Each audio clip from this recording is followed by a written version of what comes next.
Assalamualaikum warahmatullahi wabarakatuh. Perkenalkan, nama saya Tika Afrianti dengan NIM 10824012. Pada kesempatan ujian tengah semester mata kuliah Ekonomi Makro Islam, saya akan mempresentasikan materi dengan judul Fungsi Konsumsi, Tabungan, dan Investasi dalam Ekonomi Makro Islam. Dalam presentasi ini, saya akan membahas bagaimana ketiga fungsi tersebut saling berkaitan dalam membentuk aktivitas ekonomi, serta bagaimana Islam memberikan pandangan yang berbeda dibandingkan teori ekonomi konvensional, khususnya dalam hal nilai-nilai moral, keseimbangan, dan keberkahan dalam pengelolaan harta. Baik, tanpa berlama-lama, mari kita masuk pada pembahasan pada slide berikutnya. Baik, teman-teman, pada slide pendahuluan ini, kita masuk ke konsep ekonomi makro Islam. Di sini dijelaskan bahwa ekonomi makro Islam menawarkan perspektif unik terhadap konsumsi, tabungan, dan juga investasi. Artinya, dalam ekonomi Islam, ketiga aktivitas ini tidak dipandang hanya sebagai kegiatan ekonomi biasa, tapi punya nilai-nilai spiritual dan juga etika. Kemudian, pada bagian selanjutnya dijelaskan bahwa berlandaskan prinsip syariah, tujuan ekonomi Islam bukan hanya pertumbuhan ekonomi, tetapi juga keadilan sosial, berkelanjutan, dan pemerataan kesejahteraan bagi seluruh umat. Jadi, fokusnya tidak sekedar meningkatkan angka ekonomi, tapi bagaimana manfaat ekonomi itu bisa dirasakan oleh masyarakat secara merata. Jadi, secara keseluruhan, slide ini ingin menegaskan bahwa ekonomi makro Islam memiliki tujuan yang lebih luas, bukan hanya sekedar soal ekonomi, tetapi juga soal keadilan dan kesejahteraan umat. Pada slide ini, saya akan menjelaskan tentang bagaimana Islam memandang konsumsi, bukan hanya sekedar memenuhi kebutuhan, tetapi juga memperhatikan keberkahan dalam setiap pengeluaran kita. Yang pertama itu ada prioritas kebutuhan. Artinya, konsumsi itu harus diarahkan untuk memenuhi kebutuhan dasar manusia terlebih dahulu, seperti kebutuhan daruriyat, hajiat, dan tahsiniyat. Jadi, dalam Islam, kita diajarkan untuk mengatur konsumsi secara proporsional. Mana yang benar-benar penting dan mana yang sifatnya pelengkap. Yang kedua, Islam melarang adanya pemborosan atau israf. Artinya, kita tidak dianjurkan untuk berlebihan dalam mengonsumsi atau berfoya-foya, apalagi untuk hal yang tidak produktif. Prinsip yang ditekankan adalah kesederhanaan. Jadi, konsumsi itu boleh, tapi tetap harus pada batas yang wajar. Yang ketiga, Islam mengajarkan konsep konsumsi yang berkah. Maksudnya adalah kita dianjurkan mengonsumsi barang dan jasa yang halal dan bermanfaat. Tidak hanya baik bagi diri sendiri, tetapi juga membawa keberkahan bagi masyarakat. Jadi, konsumsi kita harus berdampak positif, bukan hanya memuaskan keinginan. Jadi, secara keseluruhan, konsumsi dalam Islam diarahkan agar kita seimbang antara memenuhi kebutuhan hidup dan tetap menjaga keberkahan dalam setiap penggunaan harta. Baik, pada slide ini kita membahas faktor penentu konsumsi Islam. Di sini ada 4 faktor. Yang pertama yaitu pendapatan. Tingkat pendapatan seseorang memengaruhi daya beli dan pola konsumsinya, namun tetap dalam batasan syariah. Dari poin ini artinya Meskipun pendapatan seseorang tinggi atau rendah, pola konsumsinya tetap harus mengikuti aturan syariah. Jadi, bukan berarti kalau pendapatan naik, semua barang boleh dikonsumsi. Konsumsi tetap harus halal dan tidak berlebihan. Yang kedua, harga barang dan jasa. Tingkat pendapatan seseorang memengaruhi daya beli dan pola konsumsinya, namun tetap dalam batasan syariah. Untuk faktor harga, semakin tinggi harga suatu barang, maka konsumsi cenderung turun dan sebaliknya. Tapi dalam Islam, keputusan membeli tidak hanya berdasarkan murah atau mahal, tapi juga halal atau tidak, serta bermanfaat atau tidak. Yang ketiga, tingkat religiusitas. Tingkat pendapatan seseorang memengaruhi daya beli dan pola konsumsinya, namun tetap dalam batasan syariat. Poin ini menjelaskan bahwa semakin tinggi tingkat religiusitas seseorang, semakin selektif ia dalam memilih barang. Ia tidak hanya melihat harga atau keinginan, tetapi mempertimbangkan halal dan haram, keberkahan dan manfaat konsumsi tersebut. Yang keempat, lingkungan sosial. Tingkat pendapatan seseorang memengaruhi daya beli dan pola konsumsinya, namun tetap dalam batasan syariah. Lingkungan sekitar seperti keluarga, teman, dan budaya juga memengaruhi pola konsumsi seseorang.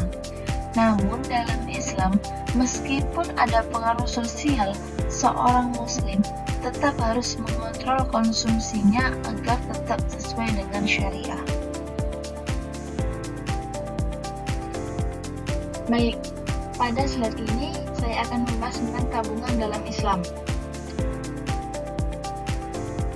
Di bagian atas bisa kita lihat bahwa inti dari tabungan dalam Islam bukan hanya mengumpulkan harta, tetapi menyiapkan masa depan, membantu sesama, dan menjaga keberlanjutan ekonomi. Jadi, menabung itu dipandang sebagai tindakan bijak dan sesuai ajaran Islam.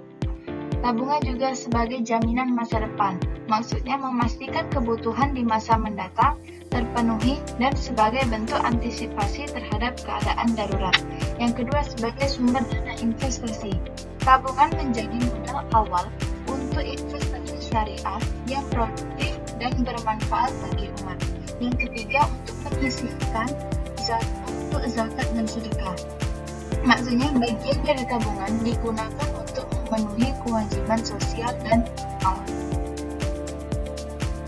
Pada slide ini, kita membahas tentang instrumen tabungan dalam perbankan syariah, yaitu mekanisme yang digunakan untuk menghimpun dan mengelola dana nasabah sesuai dengan prinsip Islam.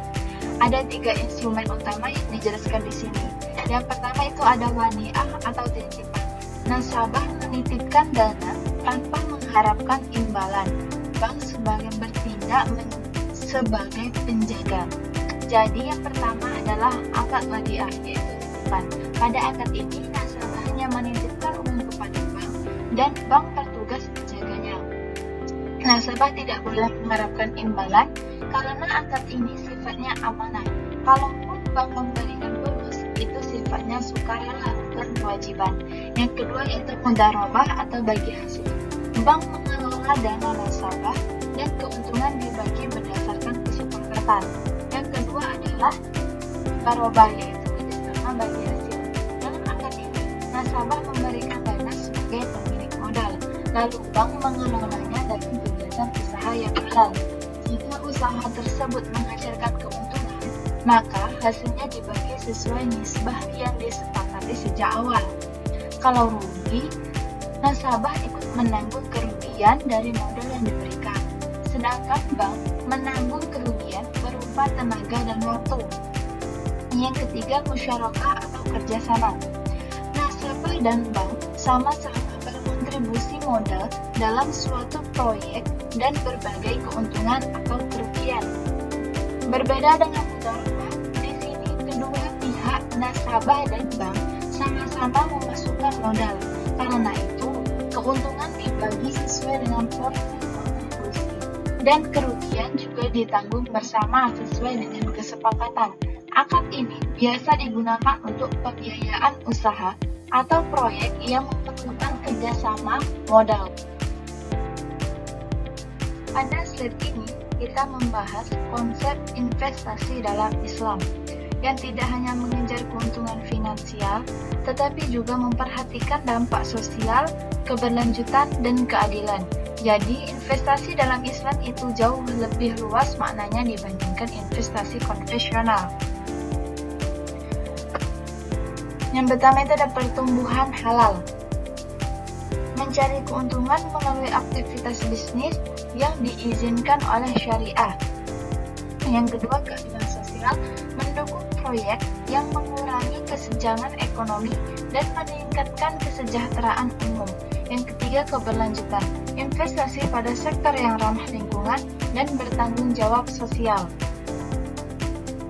Jadi, investasi Islam itu bukan sekedar menaruh uang untuk mendapatkan return, tapi bagaimana uang itu digunakan untuk tujuan yang halal, adil, bermanfaat, dan berkelanjutan bagi masyarakat dan lingkungan. Baik teman-teman, selanjutnya pada slide ini saya akan menjelaskan mengenai beberapa jenis investasi syariah yang bisa kita pilih, tentunya sesuai dengan prinsip-prinsip Islam. Yang pertama itu ada saham syariah, investasi pada perusahaan yang bisnisnya tidak bertentangan dengan syariah.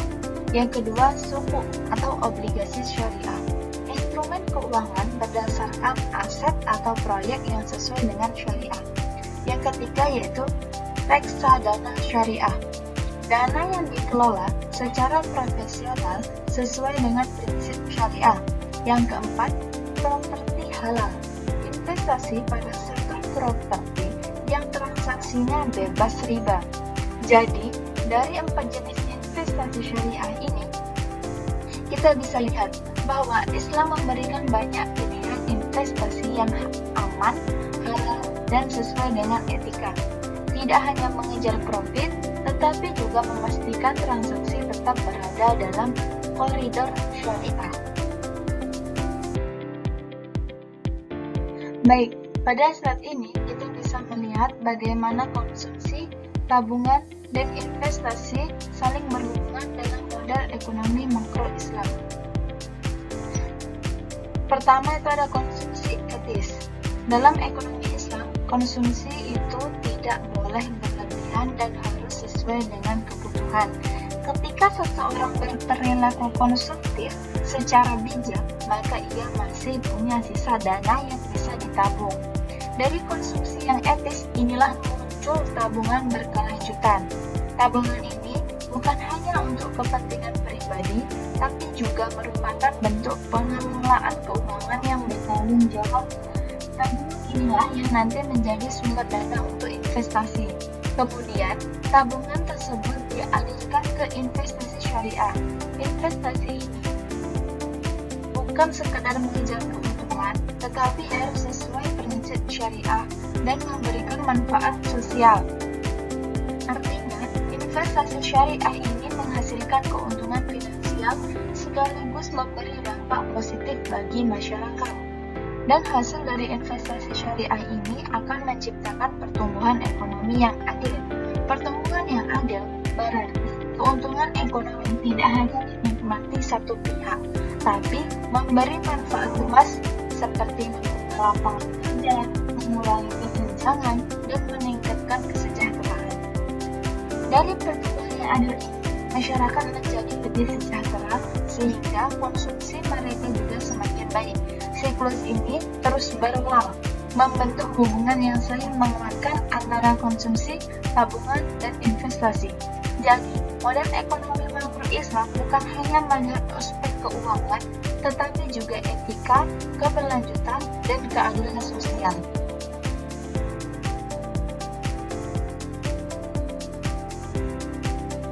Pada slide ini versi kesimpulan dan implikasi kebijakan ekonomi syariah. Yang pertama ada integritas nilai Islam. Model ini mengintegrasikan etika dan moral Islam ke dalam setiap aspek aktivitas ekonomi. Yang kedua, keadilan dan pemerataan. Berupaya menciptakan sistem ekonomi yang adil, mengurangi kesenjangan, dan meningkatkan kesejahteraan umum. Yang ketiga, pertumbuhan berkelanjutan. Mendorong investasi pada sektor real yang produktif dan bertanggung jawab sosial. Yang keempat, peran pemerintah. Kebijakan harus mendukung pengembangan instrumen keuangan syariah dan regulasi yang mendorong praktek ekonomi etis. Demikian penjelasan yang dapat saya sampaikan. Semoga materi ini bermanfaat dan dapat menambah pemahaman kita mengenai konsumsi, tabungan, dan investasi dalam perspektif ekonomi Islam. Terima kasih, saya akhiri. Wassalamualaikum warahmatullahi wabarakatuh.